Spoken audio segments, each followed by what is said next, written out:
Hallo und herzlich willkommen, liebe Freunde der Chormusik. Ein weiteres Video aus Alwins Chor- und Komponistenküche. Heute geht es um das Thema Takt- und Saitenzahlen in Avid Sibelius, wie man das macht und wie man das verändern kann. Viel Spaß dabei, wir steigen gleich ein. Taktzahlen und Saitenzahlen, unser heutiges Thema. Hier in diesem Sibelius-Dokument sehen wir jetzt, das habe ich jetzt kurz mal angelegt, oben auf der ersten Seite keine Saitenzahl und auf der zweiten Seite wird die Saitenzahl 2 angezeigt und wir haben immer zu Beginn des Systems die Taktzahlen, außer im ersten System. Gehen wir zunächst mal auf die Taktzahlen. Wir wollen vielleicht das Aussehen ändern. Ich markiere mal hier den Takt 10 und gehe auf Text, Stile. Und wir sehen, dass der Stil Taktart nicht automatisch markiert ist. So war es ja bei anderen Textobjekten gewesen. Das heißt, ich muss jetzt suchen, ich klicke mal hier rein und drücke mal den Buchstaben T, dann rutscht er runter in den Bereich T und da haben wir hier Taktzahlen und Taktzahlenstimmen. Und wir befinden uns ja jetzt nicht in der Stimme, sondern in der Partitur. Deswegen gehe ich davon aus, dass dieser Stil hier der richtige ist. Doppelklick. Und wir machen mal den Stil fett und machen ihn in der Partitur einfach mal auf 12. Okay. Und wie wir sehen, das hat funktioniert, dass die Taktzahlen jetzt etwas größer sind und in fett. Dann gehen wir nochmal drauf.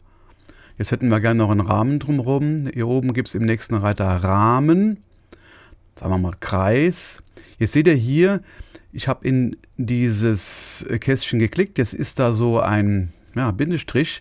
Ich klicke nochmal rein und jetzt ist das Häkchen. Das kann ich mir noch nicht erklären, was das zu bedeuten hat. Ich weiß nur, dass das Ganze nur dann funktioniert, wenn auch wirklich ein Häkchen in diesem Kästchen ist. Okay. Und jetzt sehen wir hier, machen wir mal schließen und ich gehe mal zoom mal ein bisschen näher ran mit gedrückter Steuerungstaste und dem Mausrad haben wir jetzt den Kreis um die Taktzahlen. Aber wir wollen vielleicht eher ein Quadrat, ein Rechteck haben. Also gehen wir nochmal in den Stil Taktzahlen. Zweiter Reiter Rahmen, machen das hier oben weg. Rechteck, seht ihr, jetzt ist wieder nur so ein Bindestrich. Nochmal Klick, jetzt ist das Häkchen gesetzt. Hier kann ich natürlich noch andere Optionen bearbeiten. Das könnt ihr dann gerne ausprobieren. Es geht jetzt hier im Moment nur um das Grundsystem, das Grundvorgehen. Okay, und jetzt ist das Ganze kein Kreis mehr um die Taktzahlen, sondern es ist ein Rechteck. Jetzt wollen wir vielleicht noch ändern, wie oft die Taktzahlen und wo die Taktzahlen angezeigt werden. Dazu gehen wir in den Reiter Text nach rechts in den Bereich Nummerierung und dann haben wir hier gleich 3 Funktionen. Hier kann ich einstellen zum Beispiel alle 5 Takte, alle 10 Takte, alle 8 Takte oder jedes System, das war ja die Standardeinstellung. Oder wenn ich keine Taktzahlen brauche, dann werden alle Taktzahlen hier ausgeblendet. Jetzt hätten wir die Situation, wir haben ein Werk in mehreren Sätzen oder zum Beispiel eine Messe mit den verschiedenen Messteilen. Und sagen wir mal hier nach Takt 40, da wäre der erste Teil zu Ende. Dann würde ich hier mal zuerst sagen, unter Notation, Taktstrich, machen wir einen Schlussstrich. Und dann klicke ich in den Takt hier rein, rechte Maustaste Inspektor und sage, das ist jetzt quasi auch ein Sektionsende. Damit definiere ich quasi das Ende einer Sektion und habe an anderen Stellen nochmal Möglichkeiten zu sagen, was da passiert, dass da ein Umbruch ist, ein Seitenumbruch oder dass nach Sektionsende nochmal die Stimmennamen angezeigt werden und so weiter und so fort. Wir machen jetzt hier aber einfach mal händisch einen Seitenumbruch rein unter Layout Seitenumbruch. Ein bisschen rauszoomen. Lass uns das mal etwas anschauen. Und jetzt beginnt hier oben quasi auf der zweiten Seite würde jetzt der neue Satz der neue Messteil beginnen. Und ich hätte aber auch gerne, dass jetzt hier oben, ich mache den Inspektor nochmal zu, dass hier oben auch dann die Taktzahlen neu beginnen. Dann habe ich hier unter Text Nummerierung, das ist dieser rechte Bereich hier, Taktzahländerung. Und jetzt kann ich sagen neue Taktzahl und ich sage hier die Taktzahl 1. Okay, und klicke hier in den Bereich und dann sehe ich hier, dass ab da nochmal neu gezählt wird. Jetzt habt ihr vielleicht gesehen, hier bei Taktzahländerung gibt es noch andere Optionen.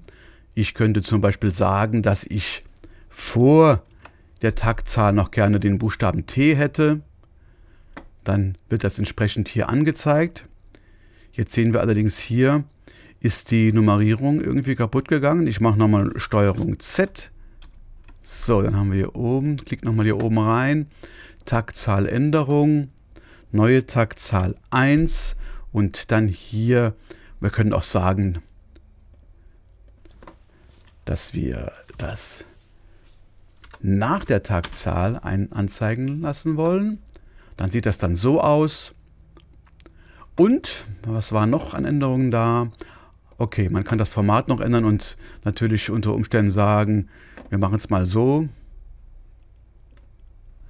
Ja, das muss ich aber sagen, das habe ich bis jetzt noch nicht gebraucht. Dann schauen wir uns noch die Seitenzahlen an. Auf der ersten Seite fehlt zum Beispiel die Seitenzahl und ich hätte auch gern die Seitenzahl etwas höher und auch ein bisschen größer und in Fett.